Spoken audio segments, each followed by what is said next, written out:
Hello friends, Namaskar. You are welcome to this show, Dr. G.K. Goswami IPS. Today we shall be discussing one concept called admission and confession. आप सभी ने सुना होगा न्यायालय में कि किसी व्यक्ति ने अपना जुर्म कबूल कर लिया, तो क्या कोई व्यक्ति न्यायालय में ही अपना जुर्म कबूल कर सकता है या पुलिस के सामने कर सकता है? एडमिशन और कन्फेशन में क्या अंतर है? तो आज हम इस पे आपसे विस्तार से चर्चा करेंगे। लगभग आधा घंटा 40 मिनट के अंदर जब हम इसे ख़त्म करेंगे तब तक आप इन कंसेप्ट के बारे में अच्छी तरीके से भीग होंगे। तो चलते हैं। Confession before police. जैसा कि मैंने आपको बताया है हमेशा कि आप जब भी कोई पढ़ाई करते हैं या किसी कंसेप्ट को समझते हैं तो कंपैरिजन करना एक चार्ट बना करके हमेशा वो अच्छा होता है। चार्ट बनाने में लाभ ये है कि आपको चीज़ें स्पष्ट समझ में आती हैं, कंपैरिजन हो जाता है। तो हम बात करते हैं एडमिशन और कन्फेशन की। तो अगर हम एडमिशन में देखें उसकी डेफिनेशन, तो किसी भी फैक्ट को एक्सेप्ट करना। जैसे मैंने ये कहा कि मैं आपको जानता हूँ, तो ये एक एडमिशन है। लेकिन जब किसी अपराध को कारित करने के लिए या किसी अपराध को ये स्वीकार करना कि ये उसके द्वारा किया गया है, तो ये कन्फेशन कहलाता है। यानी कि वो एडमिशन जो किसी अपराध को करने के लिए कोई व्यक्ति स्वयं उसको एक्सेप्ट करे, तो इस प्रकार का एडमिशन कन्फेशन कहलाएगा। यानी कि दूसरे शब्दों में कहें तो एडमिशन एक बड़ा सर्कल है और उसके अंदर कन्फेशन एक छोटा सर्कल है। अगर हम वेन डायग्राम की बात करें तो वेन डायग्राम में एडमिशन बड़ा सर्कल होगा और कन्फेशन छोटा। दूसरे शब्दों में कहें तो हर एडमिशन कन्फेशन नहीं हो सकता, लेकिन हर कन्फेशन एडमिशन होगा। ठीक है, आगे चलते हैं।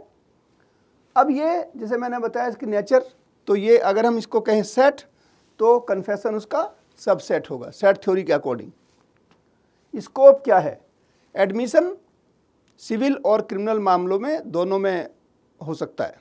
यानी कि किसी फैक्ट को एडमिट करना है तो वो सिविल में भी हो सकता है। जैसे किसी ने कहा कि ये श्याम राम का बेटा है, ठीक है, तो ये एक फैक्ट है, इसका एडमिशन किया उसने। या किसी ने कहा कि मेरे पिता का नाम ये है, ठीक है। लेकिन कन्फेशन केवल क्राइम के बारे में स्वयं के द्वारा किया गया बात है।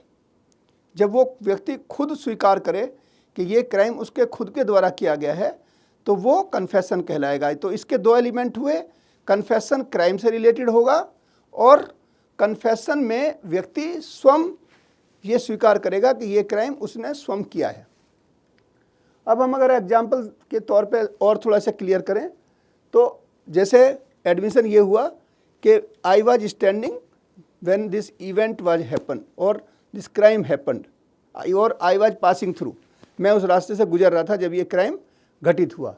लेकिन कन्फेशन में उसे कहना होगा कि ये गोली मैंने चलाई, मेरे द्वारा उसको चाकू मारा गया, मेरे द्वारा उसका रेप किया गया, या जो भी अपराध है उसकी वो स्वीकृति करेगा। लीगल वैल्यू के हिसाब से देखें तो एडमिशन की जो एडमिसिबिलिटी है वो बहुत कम है। वो केवल कोरोबरेशन के लिए, किसी तथ्यों को जोड़ने के लिए वो काम आ सकता है, कोरोबरेट करने के लिए। लेकिन कन्फेशन की जो एडमिसिबिलिटी है वो कहीं ज़्यादा है। और यूएस में अभी हम आगे बात करेंगे आपसे। अमेरिका के अंदर एडमिशन जो है वो कन्फेशन बहुत ही महत्वपूर्ण बिंदु है। अगर किसी व्यक्ति ने किसी अपराध को कन्फेस कर लिया कि उसके द्वारा किया गया है, तो उस कन्फेशन के आधार पे ही वहाँ सज़ा हो जाएगी, और सजाए मौत तक भी हुई हैं। ऐसे भी मामले सामने आए हैं कि लोगों ने बहकावे में आकर के या किसी कारण से गलत कन्फेस कर लिया और ऐसे लोगों को सज़ा तक भी हुई हैं और उनको फांसी तक भी हुई हैं। ऐसे भी मामले रिसर्च में पाए गए हैं।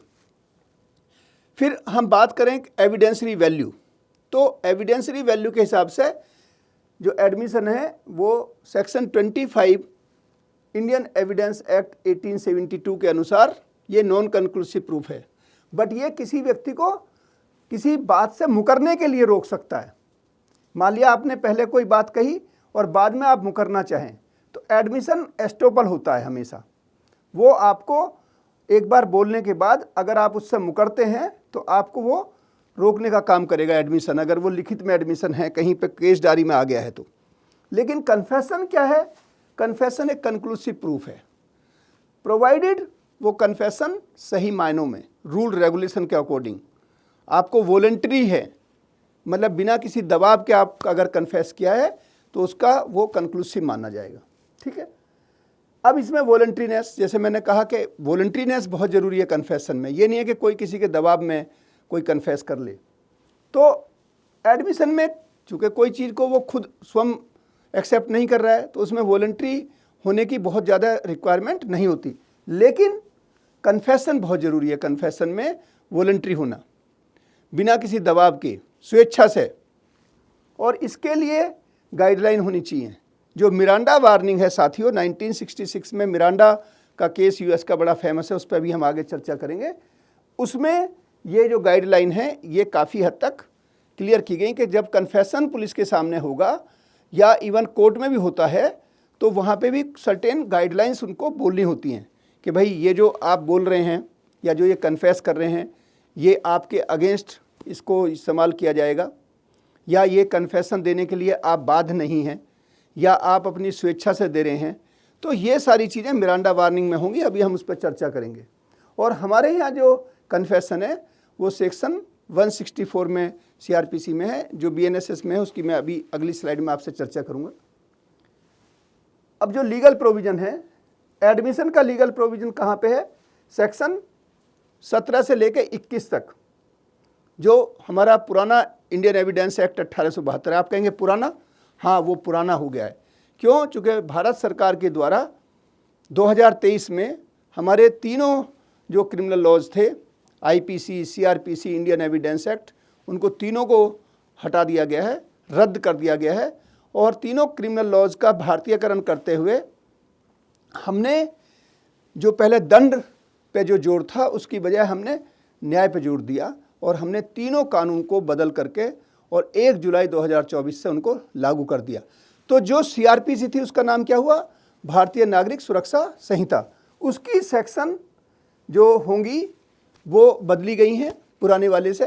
तो जो नया भारतीय साक्ष्य अधिनियम है, पहला इंडियन एविडेंस एक्ट था, अब भारतीय साक्ष्य अधिनियम आया, उसकी सेक्शन 15 से 21, यानी कि पुराने वाले साक्ष्य अधिनियम में 17 से 21 और नए वाले में 15 से 21 में हमने एडमिशन को रखा। कन्फेशन को देखें तो पुराने साक्ष्य अधिनियम में वो सेक्शन 22 से लेकर के और 24 तक थी, जबकि जो नया वाला भारतीय साक्ष्य अधिनियम 2023 है उसमें 24 से लेकर के और 30 तक हैं। लेकिन जो मैंने यहाँ अभी आपको जो ये इसके बारे में बताया था, एस्टोपल के बारे में, वो इसमें सेक्शन 31 में है। वो अभी मैं अगली वाली स्लाइड में उसको बताता हूँ मैं आपको, तो उससे आपको और क्लियर हो जाएगा। अब ये देखें हम के कन्फेशन के कितने प्रकार हो सकते हैं। तो साथियों, कन्फेशन ब्रॉडली 3 तरीके के होंगे। कन्फेशन बिफोर मजिस्ट्रेट, न्यायालय के सामने कन्फेस करना, और ये सबसे आइडियल माना जाता है। भारत में जो कन्फेशन है वो मैजिस्ट्रेट के सामने होगा, इसके बारे में चर्चा अभी करते हैं। कन्फेशन बिफोर पुलिस, इंडिया में पुलिस के सामने दिया गया कन्फेशन की कोई वैल्यू नहीं है, उसकी एविडेंसरी वैल्यू 0 है।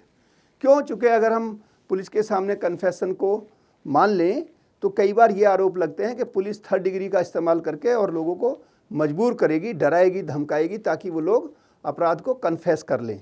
लेकिन अमेरिका के अंदर पुलिस के सामने दिया हुआ जो कन्फेशन है वो मान्य है, लेकिन वहाँ मिरांडा वार्निंग उनको देनी होती है। मिरांडा वार्निंग क्या है, अभी हम उस पर चर्चा करेंगे। तीसरा बहुत इंपॉर्टेंट है, उसे कहते हैं एक्स्ट्रा जुडिशियल कन्फेशन। ये क्या है? एक्स्ट्रा जुडिशियल कन्फेशन साथियों, जब कोई व्यक्ति न्यायिक व्यवस्था या पुलिस के अलावा, यानी कि किसी प्राइवेट आदमी के सामने, जैसे कोई दोस्त हो सकता है, परिवार का व्यक्ति हो सकता है, कोई टीचर हो सकता है, कई बार जेल में रहने वाला साथी होते हैं जिसे कहते हैं जेल हाउस इन्फॉर्मेंट। ठीक है, ये अमेरिका में बहुत बड़ी ये एक सोर्स के रूप में पुलिस उसको इस्तेमाल करती है। ठीक है, लेकिन ये कई बार झूठ भी बोलते हैं, इनकी अपनी समस्या है। एक्स्ट्रा जुडिशियल कन्फेशन भी एक तीसरा प्रकार है। अगर हम इनकी एविडेंसरी वैल्यू की बात करें तो मजिस्ट्रेट के सामने दिया हुआ जो बयान है उसकी सबसे ज़्यादा एविडेंसरी वैल्यू होगी। पुलिस के सामने, जिस कंट्री में जैसे यूएस है, उसके सामने दिया हुआ बयान, मिरांडा वार्निंग या जो भी रूल्स है अगर उनको फॉलो करके किया गया तो उसमें भी एविडेंसरी वैल्यू होगी। लेकिन एक्स्ट्रा जुडिशियल कन्फेशन जो है वो काफ़ी हद तक उसको ये माना जाता है कि उसकी एविडेंसरी वैल्यू लो होती है। आप ताज्जुब करेंगे, आदमी स्वयं से भी एक्स्ट्रा जुडिशियल कन्फेशन कर सकता है। जैसे उदाहरण के तौर पर ये बड़ा फेमस केस है। इसमें क्या हुआ कि एक व्यक्ति ने अपने घर में अपनी पत्नी की हत्या कर देता है वो, और वो गुस्से में चिल्ला रहा है कि मैंने इसको मार दिया और मैंने इसको ख़त्म कर दिया, मुझे ज़िंदगी से इसकी निजात मिली, और वो चिल्ला रहा था। तो पड़ोसियों ने इस बात को सुना, वो किसी दूसरे को नहीं सुना रहा था, वो अपने ही सेल्फ एडमिशन कर रहा था या सेल्फ कन्फेस कर रहा था। इस बात को पड़ोसियों ने सुना और वो जाकर के कोर्ट में उन्होंने जब बयान दिया तो उसकी एक एविडेंसरी वैल्यू हुई। तो इस तरीके से आदमी स्वयं भी कन्फेस कर सकता है। अब हम बात करते हैं अमेरिका के बारे में कि अमेरिका में कन्फेशन की क्या पोजीशन है, तो आपको बेहतर समझ में आएगा। तो हम चलते हैं कन्फेशन इन यूएस सिस्टम।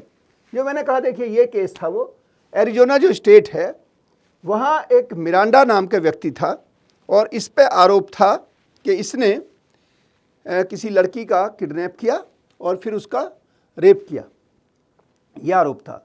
इसका पुलिस के द्वारा इंट्रोगेशन किया गया, जिसमें इसको कोई ये सूचना नहीं दी गई कि अगर आप कोई चीज़ को कन्फेस करोगे तो ये कंपलसरी नहीं है, ये आप इसे देने के लिए बाध्य नहीं है, अगर फिर भी आप कन्फेस करना चाहते हो तो वॉलंटरी होना चाहिए वो, और इसको आपके विरुद्ध पढ़ा जाएगा या इसका इस्तेमाल आपके विरुद्ध जब न्यायालय में कार्रवाई होगी या ट्रायल होगा तो वहाँ आपके विरुद्ध इसको प्रस्तुत किया जाएगा, जिससे आपको सज़ा हो सकती है। ये चीज़ उसको नहीं बताई गई। ट्रायल कोर्ट ने इसके कन्फेशन के आधार पे इसको कन्विक्ट कर देता है ट्रायल कोर्ट। लेकिन जब यूएस सुप्रीम कोर्ट में ये केस जाता है साथियों, तो कोर्ट ने इसको बरी कर दिया, इसको एक्विट कर दिया, ये कह करके कि इसका जो एडमिशन था, कन्फेशन था, वो गलत ढंग से हुआ, चूँकि इसको इसके बारे में कोई जानकारी नहीं दी गई। तो इस केस की वजह से यही केस बाद में मिरांडा वार्निंग के नाम से मशहूर हुआ, चूँकि इसमें 5, कई बार उसको 6 भी बोल देते हैं, अगली बार मैं अगली स्लाइड में बताता हूँ क्या है वो वार्निंग्स। तो वो मिरांडा वार्निंग के नाम से मशहूर हुई। यानी कि जब पुलिस कन्फेस कराती है या करती है, उसमें जब कोई मुलजिम पुलिस के सामने कन्फेस करता है अमेरिका में, तो उसके सामने पहले मिरांडा वार्निंग्स पढ़ी जाती हैं, उसको समझाया जाता है, उसकी भाषा में बताया जाता है। जब वो उसको समझ जाता है तभी केवल कन्फेशन को रिकॉर्ड किया जा सकता है। तो ये एक तरीके से सेफ गार्ड हुआ, ताकि कोई व्यक्ति अनजाने में बिना जानकारी के कन्फेस ना करे, ताकि कोई अनावश्यक किसी व्यक्ति को ऐसा ना हो कि कोई निर्दोष व्यक्ति किसी दबाव में या किसी विशेष परिस्थिति में, किसी विषम परिस्थिति में वो कन्फेस करे। और ये अगर हम वहाँ के कॉन्स्टिट्यूशन की बात करें साथियों, तो अमेरिका का कॉन्स्टिट्यूशन बहुत पतला सा है, देखने में आपको लगेगा कि बहुत लिमिटेड है और सबसे कम उसमें संशोधन हुए हैं। और वहाँ जैसे हमारे यहाँ आर्टिकल कहते हैं, वहाँ अमेंडमेंट कहलाते हैं। तो जो 5th अमेंडमेंट है, यानी कि आर्टिकल है वहाँ का, वो है प्रोटेक्शन अगेंस्ट सेल्फ इंक्रिमिनेशन। हमारे यहाँ self incrimination article 20 sub article 3 में रखा गया है, यानी कि प्रोटेक्शन अगेंस्ट सेल्फ इंक्रिमिनेशन, यानी कि you can not be witness against your self. आपको कोई व्यक्ति ये दबाव नहीं दे सकता, कोई मजबूर नहीं कर सकता कि आप स्वयं के विरुद्ध गवाह बने कि आपके द्वारा ये अपराध कारित किया गया। और दूसरा जो है ये 6th अमेंडमेंट है, जिसमें है राइट टू हैव काउंसल, यानी कि जो लोग गरीब होते हैं वो खुद इतना खर्चा नहीं कर सकते कि जिससे वो वकील को एंगेज कर सकें, तो उनको लीगल एड के तौर पे, हमारे यहाँ भी लीगल एड की व्यवस्था है साथियों, तो वो इनके 6th अमेंडमेंट का पार्ट है। तो ये जो हम बात कर रहे हैं मिरांडा वार्निंग, ये 5th और 6th अमेंडमेंट का डेरिवेशन है। अब कोई कहे आपसे या ये बात उठे कि अगर मिरांडा वार्निंग की वायलेशन हो गई तो क्या होगा, तो ऐसा स्टेटमेंट जिसमें मिरांडा वार्निंग नहीं दी गई, जैसे मिरांडा को एक्सोनरेट कर दिया गया या एक्विट कर दिया गया, वैसे ही ये जो स्टेटमेंट होगा ये इनएडमिसिबल होगा, उसकी कोई एविडेंसरी वैल्यू नहीं होगी। लेकिन इसके कुछ एक्सेप्शंस भी हैं साथियों, यानी कि कहाँ पे मिरांडा वार्निंग देना जरूरी नहीं है। वो एक्सेप्शंस क्या हैं? वो है कि जैसे अपने यहाँ सेक्शन 27 की रिकवरी थी, तो अगर मिरांडा वार्निंग के अलावा अगर मिरांडा वार्निंग नहीं दी है और उसने कोई चीज़ बताई, उसने कहा कि जो मर्डर का वेपन था मैंने फलां जगह छुपा के रखा है, और वहाँ से वो रिकवरी करा देता है, तो कन्फेशन उसका नहीं माना जाएगा, लेकिन वो रिकवरी जो है वो एविडेंस के तौर पे मानी जाएगी। यही स्थिति इंडिया में भी है। दूसरा एक्सेप्शन है जो बहुत इंपॉर्टेंट है साथियों, वो है इमीडिएट थ्रेट। मान लिया कहीं बम की सूचना है, तो अब वहाँ आप इतना टाइम नहीं लगाएंगे, क्योंकि हो सकता है कि उस समय लगाने पे या उस जगह पे इतना देर लगाने में, चूँकि उसको कहोगे इंट्रोगेट करने में, मिरांडा वार्निंग पढ़ के बताओ पूरा डिटेल में, इतना समय नहीं होता है, क्योंकि हो सकता है कि बॉम्ब फट जाए या कोई और इस तरीके का इवेंट होने की संभावना हो जो आकस्मिकता जिसमें हो। तो ऐसे मामलों में आप मिरांडा वार्निंग को वायलेट कर सकते हैं, ये लीगली परमिसिबल है। अब मिरांडा वार्निंग है क्या, तो इस पर चर्चा करते हैं। जैसे मैंने बताया कि ये 4-5 हैं, इसके जो स्वरूप हैं। पहला है कि आप साइलेंट रह सकते हैं। अगर कोई इंक्रीमेटिंग आंसर आपसे पूछता है, या मज़ेदार बात है, आपने सुना भी होगा, पहले भी मेरे लेक्चर सुने होंगे, कि आर्टिकल 19 जो है इंडियन कॉन्स्टिट्यूशन में, वो आपको राइट टू स्पीक देता है, आपका बोलने का अधिकार। लेकिन एक आर्टिकल दूसरा है उसी के साथ लगा हुआ, article 20 sub article 3, article 20 sub article 3 बोलते हैं उसको, राइट अगेंस्ट सेल्फ इंक्रिमिनेशन। ये आपको राइट टू बी साइलेंट, ये आपको एक ऐसा अधिकार देता है जिसमें आप चुप रह सकते हैं अगर कोई इंट्रोगेटर आपसे इंक्रीमेटिंग सवाल करता है। ये नहीं हो सकता कि मुझसे वो पूछे कि आपका नाम क्या है, तो मैं कहूँ नहीं, मैं कुछ नहीं बताऊंगा, ये कोई इंक्रीमेटिंग सवाल नहीं हुआ। लेकिन अगर कोई पूछे कि क्या ये आपने मर्डर किया, ये इंक्रीमेटिंग सवाल हुआ। आपने मर्डर का वेपन कहाँ रखा, ये इंक्रीमेटिंग सवाल हुआ। आपके साथ कितने साथी थे आपके जब ये मर्डर किया आपने, ये इंक्रीमेटिंग सवाल हुआ। ठीक है, तो इंक्रीमिनेटिंग क्वेश्चंस को आप पूछने पे इंट्रोगेटर के आप साइलेंट रह सकते हैं। ये एक इसका इम्पोर्टेंट पहलू है। तो राइट टू बी साइलेंट ये बताना होगा मिरांडा वार्निंग में, जिसका आप इंट्रोगेशन कर रहे हैं, कि आपको चुप रहने का अधिकार है। दूसरा, anything said can be used against you. जैसे मैं पहले भी बता चुका हूं कि अगर कन्फेस कर रहे हैं कोई, तो उनको ये बताना होगा कि कन्फेशन अगर आप करेंगे तो इसको आपके विरुद्ध तथ्य के रूप में या साक्ष्य के रूप में प्रस्तुत किया जाएगा, जिससे आपको सजा हो सकती है। दूसरा, राइट टू अटॉर्नी। अटॉर्नी का मतलब है एडवोकेट। तो उसको ये भी बताना है कि आप एडवोकेट भी अपने साथ पूछताछ के दौरान रख सकते हैं। और अगर किसी वजह से कोई आदमी गरीब है, जैसे अपने यहाँ पावर्टी लाइन का जो एक लाइन, पावर्टी लाइन की बात आती है, जिसके पास सर्टिफिकेट है या कार्ड है, तो उसको फ्री लीगल एड मिलती है। ठीक है, तो उसके लिए भी उसको बताना है कि अगर आप गरीब हैं तो आपको लीगल एड फ्री में मिलेगी, नहीं तो आप अपना वकील जब इंट्रोगेशन होगा तो आप कर सकते हैं। ये मिरांडा वार्निंग है। इसके अलावा ये भी उनको बताना चाहिए कि आप जब आपसे पूछताछ हो रही हो तो जहाँ पे भी आप चाहें आप जवाब देना बंद कर सकते हैं। और कन्फर्मेशन, ये बहुत इम्पोर्टेंट है। ये लिखना चाहिए जब आप स्टेटमेंट रिकॉर्ड कर रहे हैं, कि उससे ये पूछना चाहिए लिखते टाइम में कि क्या जो ये चीज़ें बताई गई हैं, जो मिरांडा वार्निंग बताई हैं, कि आपने ठीक ढंग से समझ लिया इनको। और जब आपको ये लगे पूछने वाले को, जो इंट्रोगेटर है, कि हाँ उसने ये बात समझ ली है, चूँकि उसमें भाषा हो सकती है, कोई भाषा की समस्या हो, कई बार लैंग्वेज ऐसी रहती हैं जो थोड़े से उसके वर्ड्स जो हैं वो टिपिकल हो सकते हैं, तो उसको ठीक ढंग से सरल भाषा में, उसकी लोकल भाषा में उसको बताना ज़रूरी है। और अगर कोई और क्लैरिफिकेशन वो मांगता है तो उसको बताने के बाद जब ये पूरी प्रक्रिया हो जाएगी, तो ये वार्निंग जब ये कंप्लीट हो जाएगी इसकी प्रक्रिया, तभी कन्फेशन को रिकॉर्ड किया जा सकता है। तो ये हुआ अमेरिका का परिवेश। अमेरिका में कैसे कन्फेशन रिकॉर्ड किया जाता है। इंडियन परिवेश में अब हम चलते हैं, confession in Indian legal system. तो साथियों, जैसे मैंने बताया आपको, ये जो एक मैंने डायग्राम बनाया है, देखिए इसको, ये जो बड़ा वाला जो पिंक कलर से दिखाई दे रहा है, ये बड़ा डायग्राम है, बड़ा वैन है, ये है एडमिशन। लेकिन इसके अंदर कन्फेशन, यानी कि एडमिशन जो है वो बड़ा सर्कल है, सारे कन्फेशन एडमिशन होंगे, लेकिन सारे एडमिशन कन्फेशन नहीं होंगे। मैं समझता हूँ ये बात आपको क्लियर हो गई होगी। अब अगर हम एडमिशन की बात करें तो सेक्शन 17 से 21 और जो मैंने कहा था सेक्शन 25 है वो एस्टोपल का काम करती है। अगर आपने किसी चीज़ को स्वीकार किया है तो आप उसे ऐसे ही नहीं उससे मुकर सकते, तो मुकरने से बचाता है सेक्शन 25। ये हमारा जो पुराना भारतीय साक्ष्य अधिनियम 1872 का था उसके अनुसार है, लेकिन जो नया हमारा भारतीय साक्ष्य अधिनियम आया है उसमें ये सेक्शन 15 से 21 है और जो स्टॉप करने की जो पावर है वो सेक्शन 31 में दी गई है नए भारतीय साक्ष्य अधिनियम 2023 के अंदर। मैं पुनः आपको याद दिलाना चाहता हूं कि हमारे तीनों जो क्रिमिनल लॉज बने हैं वो 2023 में बने, लेकिन लागू हुए 1 जुलाई 2024 से। अब अगर हम कन्फेशन की बात करें तो कन्फेशन 22 से 24 सेक्शन के अंदर है पुराने वाले साक्ष्य अधिनियम 1872 में, लेकिन नए भारतीय साक्ष्य अधिनियम 2023 में ये 24 से 30 के बीच में रखे गए हैं। ठीक है, अब हम कन्फेशन के बारे में थोड़ा सा जो सीआरपीसी में है कैसे, तो ये तो बताया जो हमने एविडेंस एक्ट के अंदर उसका सब्सटेंटिव पार्ट, लेकिन ये जो प्रोसीजरल पार्ट है इसको हम कैसे करेंगे।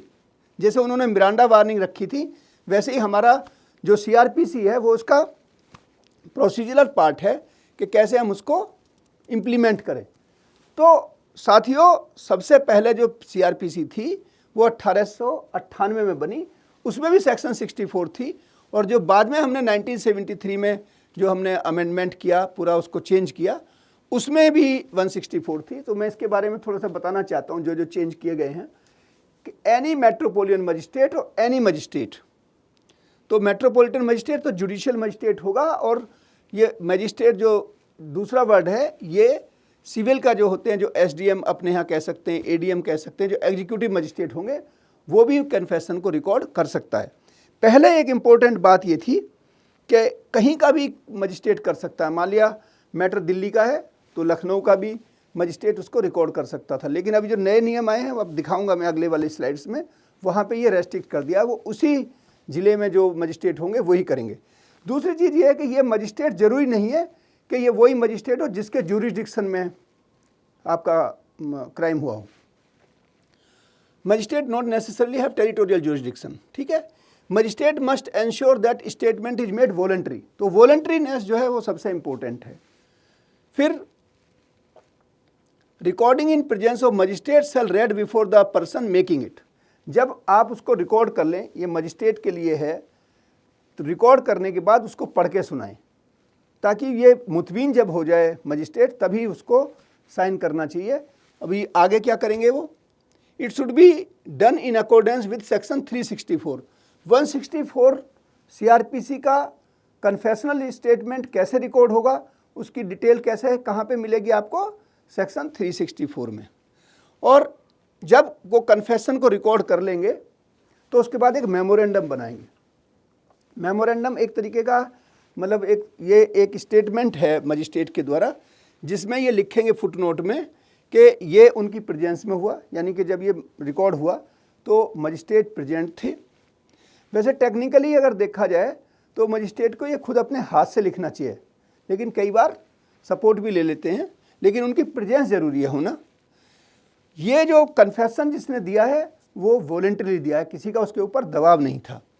और ये भी सर्टिफाई करेंगे या अपने मेमोरेंडम में लिखेंगे कि जो भी स्टेटमेंट लिखा गया है ये जैसा उसने बताया है एज इट इज़ लिखा गया है, इसमें किसी तरीके का कोई चेंज नहीं हुआ है या किसी तरीके का मॉडिफिकेशन नहीं किया गया है। अब हम देखते हैं कि जो हमारी 1973 में जो हमने चेंज किया सीआरपीसी में, उसमें भी वो सेक्शन 164 ही थी, उसमें हमने कोई चेंज ज़्यादा नहीं किए, बस केवल हमने ये कर दिया कि मेट्रोपॉलिटन और जुडिशियल मजिस्ट्रेट। तो हमने पहले मेट्रोपॉलिटन मजिस्ट्रेट था, अब हमने उसमें एक शब्द और क्या लगा दिया, जुडिशियल मजिस्ट्रेट भी उसमें एंटर करा दिया। और it shall be record in accordance with section 281। पहले था 364 जो 1898 सीआरपीसी थी, अब उसका कौन सा सेक्शन हो गया, 281। अब हम देखते हैं बीएनएसएस, जो भारतीय नागरिक सुरक्षा संहिता 2023 में जो परिवर्तन हुआ उसकी जो सेक्शन है वो 183 है। दोनों में पहले 1988, 1973 दोनों में सेक्शन का नंबर क्या था 164, लेकिन अब जो BNSS में आई वो हो गई सेक्शन 183। इसमें हमने जुडिशियल वर्ड जोड़ दिया, लेकिन जो जुडिशियल मजिस्ट्रेट या जो भी है वो उसी डिस्ट्रिक्ट का होना चाहिए जिस जगह वो क्राइम हुआ है। वो जरूरी नहीं है उसके जुरिस्डिक्शन में हो, लेकिन डिस्ट्रिक्ट का जुरिस्डिक्शन होना जरूरी है। पुलिस ऑफिसर कई बार क्या है कि जैसे अपने यहाँ यूपी में कई स्टेट के अंदर कमिश्नरेट सिस्टम आ गया है पुलिस में, दिल्ली में है, कोलकाता में है, कई और बहुत सारे शहरों में। तो ये स्पेसिफिक प्रोविज़न किया गया 183 में कि पुलिस का अधिकारी जिसको मजिस्ट्रियल पावर है वो कन्फेशन रिकॉर्ड नहीं करेगा। इसलिए नहीं करेगा क्योंकि पुलिस के सामने दिया हुआ कन्फेशन मान्य नहीं है, वो सामान्य स्टेटमेंट है, लाइक 161 ऑफ CRPC अर्लियर। तो ये ध्यान देने की बात है कि मजिस्ट्रियल पावर में कोई भी पुलिस अधिकारी जिसको मजिस्ट्रियल पावर है उसको कन्फेशन रिकॉर्ड करने का अधिकार नहीं है। जो पहले हमने 364 की बात की थी वो अब यहाँ 316 CRPC के अकॉर्डिंग उसको रिकॉर्ड किया जाएगा और ये साइन भी करेंगे इस पे। ये एक नया एडिशन है कि जो कन्फेस करने वाला जो व्यक्ति है वो उस पेपर पे साइन करेंगे। मेमोरेंडम जब बना देंगे मजिस्ट्रेट, पूरा स्टेटमेंट लिखेंगे, उसके बाद फिर वो सर्टिफिकेशन देने के लिए उसको मेमोरेंडम बनाएगा मजिस्ट्रेट, जिसमें कहेगा कि ये मेरे सामने किया गया, इनको वॉलंटरीली किया गया, इनको सारी चीज़ें समझाई गई कि आप इसको पढ़ेंगे तो ये आपके अगेंस्ट पढ़ा जाएगा और ये सब। तो अगर हम देखें साथियों, तो जो मिरांडा वार्निंग के अंदर जो दिया गया पुलिस के साथ, तो हमारा जो ब्रिटिश काल से ही जो 1898 का जो हमारी CRPC है उसमें ही हमने प्रिकॉशन लिए कि हम कन्फेशन केवल उन कन्फेशन को मानेंगे जो मजिस्ट्रेट के सामने दिए हुए हैं। पुलिस के सामने का कन्फेशन इनएडमिसिबल है। इसीलिए अमेरिका में पुलिस पे ये बहुत बार ब्लेम लगता है कि पुलिस मिरांडा वार्निंग के बावजूद कई बार गलत तरीके से फाउल मीन्स के द्वारा, मिसकंडक्ट के द्वारा ऐसे लोगों से कन्फेस करा लेती है जो वास्तव में निर्दोष हैं। और ये केवल कहने की बात नहीं है, ये जो इनोसेंस प्रोजेक्ट जो मैं फुलब्राइट पे रिसर्च के लिए गया था एक साल 2022 में, कई बार मैंने उस पर वीडियो भी किए हैं। अभी जस्टिन ब्रुक ने भी रिसेंट हमारे वीडियो में पॉडकास्ट में बोला है, आप उसको भी सुन सकते हैं। तो कन्फेशन जो हैं वो बहुत बार दबाव में हो जाते हैं। और आप एक बहुत फेमस केस में बताना चाहता हूँ आपको, जो है जिसका नाम है jogger park 5 case of New York. New York में एक महिला के साथ रेप करके उसको ब्रूटल बस लगभग मरी मान करके छोड़ के गए थे। उनमें 5 जो माइनर बच्चे थे ब्लैक, उनको कन्फेशन के आधार पे अरेस्ट किया गया और उनको सज़ा हो गई। बाद में एक जो सीरियल रेपिस्ट था उसने एडमिट किया कि ये घटना उसके द्वारा की गई है। और जब बाद में और गहरी जांच पड़ताल की गई तो पता चला कि वास्तव में ये जो रेपिस्ट था और जो महिला का जो वायलेंट उसके साथ जो हमला हुआ उसके लिए ये बच्चे निर्दोष थे। तो कन्फेशन, ये बहुत बार ऐसी घटनाएं मिली हैं जिसमें कन्फेशन अल्टेरियर मोटिव की वजह से या किसी ना किसी ऐसे कारण से था जिसमें उसकी वॉलंटरीनेस बहुत ही डिफेक्टिव थी। ठीक, अब प्ली बार्गेनिंग भी कहीं ना कहीं इसी तरीके का एक टूल है। हालांकि प्री बार्गेनिंग बहुत छोटे मामलों में होता है जहाँ पे पैटी ऑफेंस होते हैं, लेकिन मेरा मानना यह है कि प्ली बार्गेनिंग को भी बहुत सोच समझ के करना चाहिए।